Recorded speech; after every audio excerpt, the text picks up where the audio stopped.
अस्सलामुअलैकुम दोस्तों और साथियों, उम्मीद है आप लोग खैरियत से होंगे।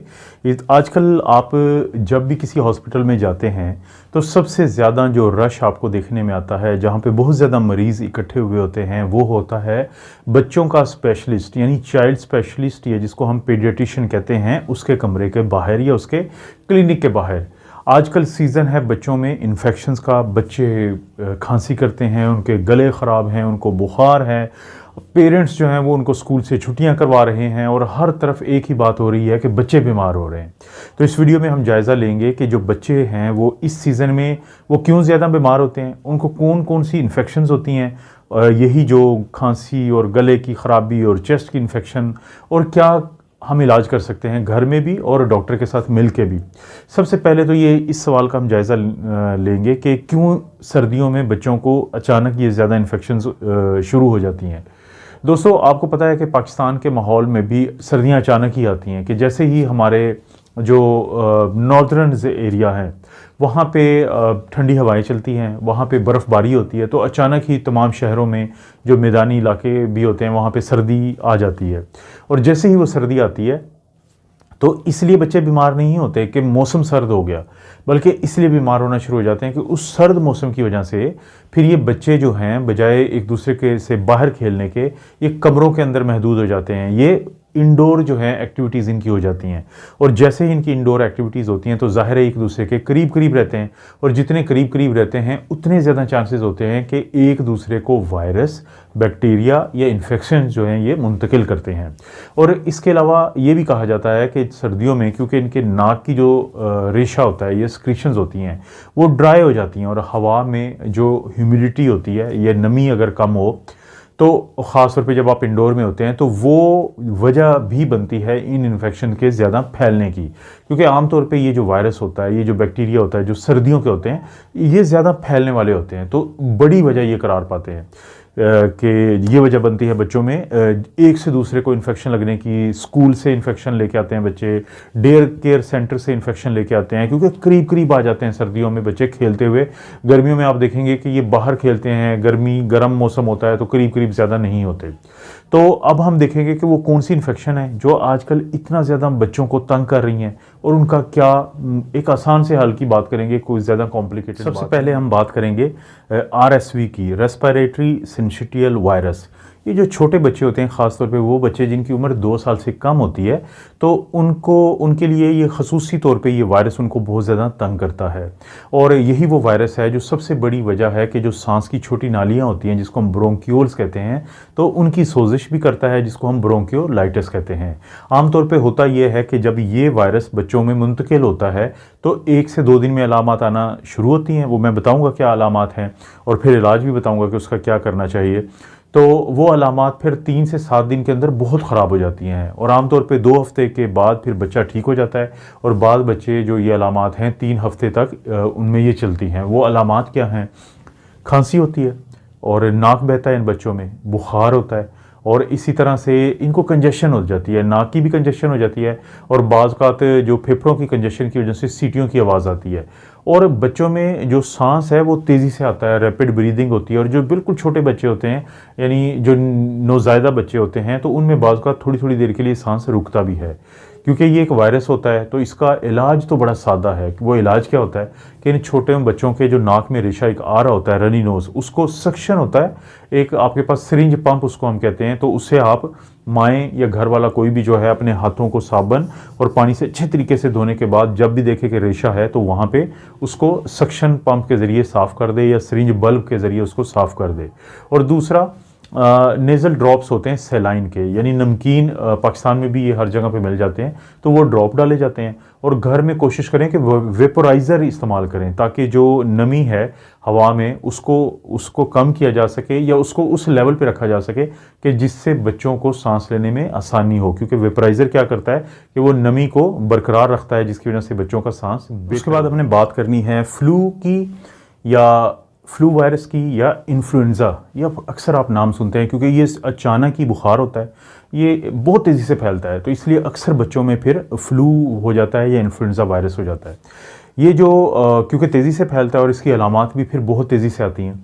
वो अलामात क्या होती हैं? एक तो बुखार बहुत ज़्यादा होता है, यानी हाई ग्रेड फीवर होता है, 103 104 बुखार होगा, खांसी होएगी, नाक जो है वो बह रहा होता है, और कंजेशन होती है बाज़ औक़ात, जैसे मैंने कहा कि नाक बंद होता है, और बाज़ औक़ात सीटियों की आवाज़ें आती हैं छाती से, और इसी तरह से जिस्म में बच्चों के दर्द होता है बहुत ज़्यादा, और आँखों में बाज़ औक़ात रेड या वो सुर्ख हो जाती हैं, और किसी हद तक बच्चों को थोड़ा सा उल्टी या मोशन भी लग सकता है इस तरह के मसले में।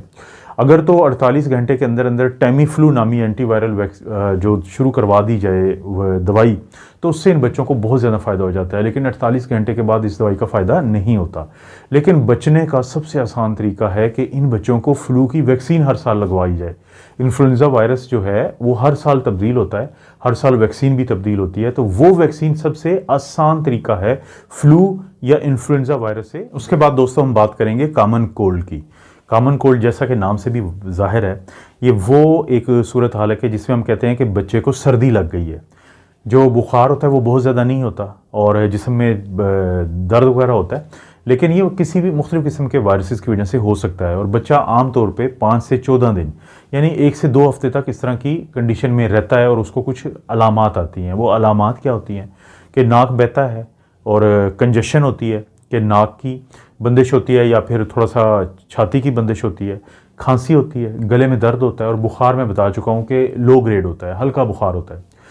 इस तरह की कंडीशन में कोशिश करें कि बच्चा मुकम्मल रेस्ट करे, मुकम्मल आराम करे, क्योंकि एक बहुत बड़ी वजह जो जितनी मैं ये चीज़ें बता रहा हूँ बच्चों की इन्फेक्शन की, कि वो सर्दियों का मौसम होता है कि हम सफ़र बहुत ज़्यादा करते हैं, ये छुट्टियाँ बहुत ज़्यादा होती हैं, तो नींद पूरी नहीं होती। तो बच्चों की जब नींद पूरी नहीं होती तो उनकी इम्यूनिटी कमज़ोर हो जाती है। तो कोशिश करें नींद पूरी हो, रेस्ट मुकम्मल करें वो, और पानी का ख़ास ख्याल रखें कि उनको जो पानी है वो पानी की कमी ना हो, क्योंकि जब पानी की कमी नहीं होती तो बहुत जल्दी ये बच्चे इस कॉमन कोल्ड से, ये जो सर्दी लगना जिसको हम ज़ुबान में कहते हैं, उससे।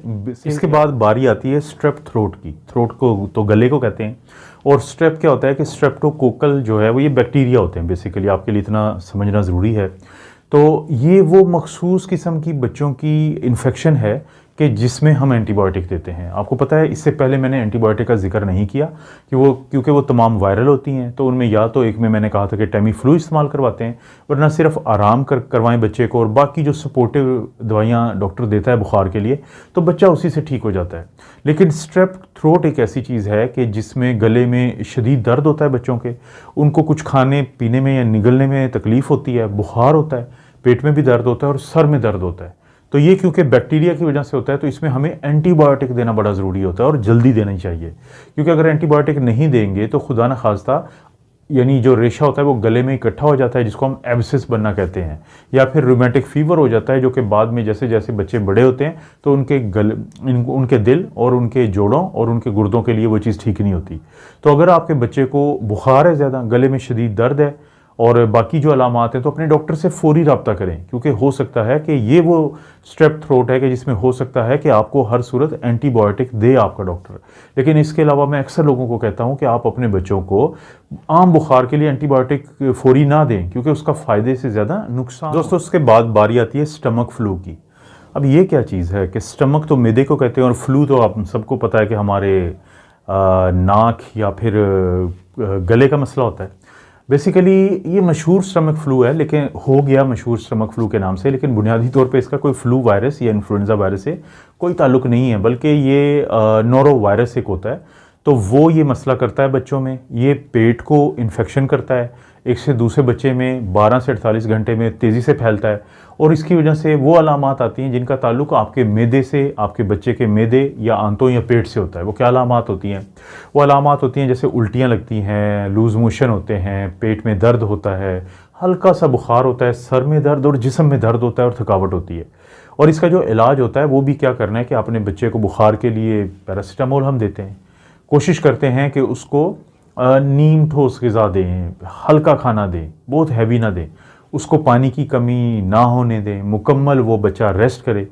और बाज़ का अगर डायरिया ज़्यादा हो तो डॉक्टर फिर आपको डायरिया को रोकने वाली दवाई दे सकते हैं या उल्टियों की दवाई दे सकते हैं, लेकिन ये भी ऐसा मसला है कि जिसमें एंटीबायोटिक्स की ज़रूरत है। दोस्तों, ये कैसे हो सकता है कि हम बात कर रहे हों बुखार की, खांसी की, गले में दर्द की, नाक की इन्फेक्शन की और बात ना हो कोरोना की, क्योंकि यही तो वो बीमारी है जिसने पिछले 2 साल हमें रोला हुआ था, जिसने पिछले 2 साल हमें तंग किया हुआ था। तो अगर आपके बच्चे को कोई भी ऐसी अलामात हैं, जैसे बुखार है, जिस्म में दर्द है, गले में दर्द है, नाक बह रहा है, पेट में दर्द है, उल्टियाँ हैं, या फिर जो स्मेल यानी सूंघने और चखने की सलाहियत जो है वो डिस्टर्ब है, तो हो सकता है कि ये कोविड-19 हो, क्योंकि ये मौसम ऐसा है विंटर का कि जिसमें बाकी इन्फेक्शंस की तरह कोविड-19 भी बहुत तेज़ी से फैलता है।